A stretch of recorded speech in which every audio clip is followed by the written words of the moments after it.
मैं अपनी बात शुरू करते हुए और सदन के फैसले के मुताबिक नई सरकार को बधाई देते हुए अपनी बात शुरू करते हुए बड़ा परेशान हूं कि कहां से बात शुरू करूं। बेकल उत्साही महान कवि हैं, उनकी दो मिसरे मुझे याद हैं कि हर तरफ आग है, धुआं है, 2002 के पहले का गुजरात कहां है।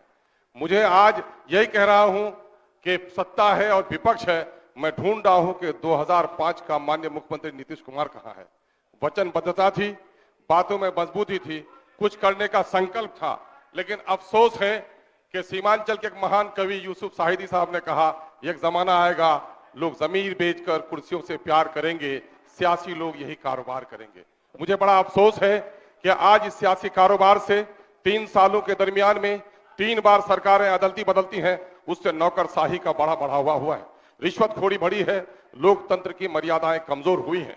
विपक्ष के लोगों से भी मुझे उम्मीद थी, गर्जे मेरा ही कत्ल होकर इनका महल तैयार हुआ था, लेकिन इनसे उम्मीद थी कि ये जब कुर्सी पर बैठेंगे तो शायद कुछ मर्यादाओं का ख्याल करेंगे, मेरे खून से इनके चमन में रंगीनी आई है, मेरे साथ इंसाफ करेंगे। लेकिन अफसोस कि सीमांचल में खुद ही माननीय उप मुख्यमंत्री ने वादा किया था, मेरी सरकार आएगी तो सीमांचल को विशेष क्षेत्र बनाने का कमीशन मैं जारी करूंगा, जो कि और ठाकुरगंज में कहा था, लेकिन इन्होंने नहीं किया।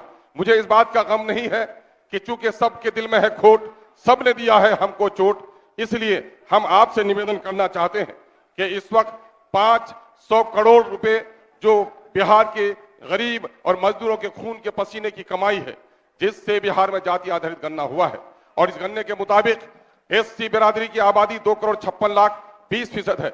उनकी 20,49,370 नौकरियों में उनकी नौकरी की हिस्सेदारी 4,11,000 होती है। उनको सिर्फ 2,91,000 नौकरी दी गई है।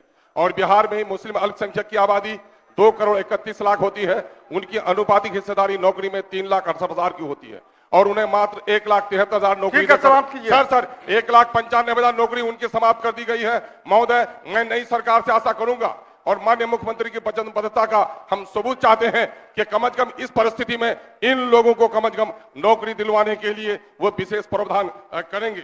हम आपका इस बात के लिए साधुवाद देते हैं कि आपने मुझे मौका दिया। सांप्रदायिकता और निज स्वार्थ की राजनीति ने हमेशा देश को नुकसान पहुंचाया है। बिहार ने देश को राह दिखाया है, सांप्रदायिक से अलग होइए, निज स्वार्थ से अलग होकर पूरे देश को एक राह दिखाने का काम बिहार करे, हम उसकी कामना करते हैं।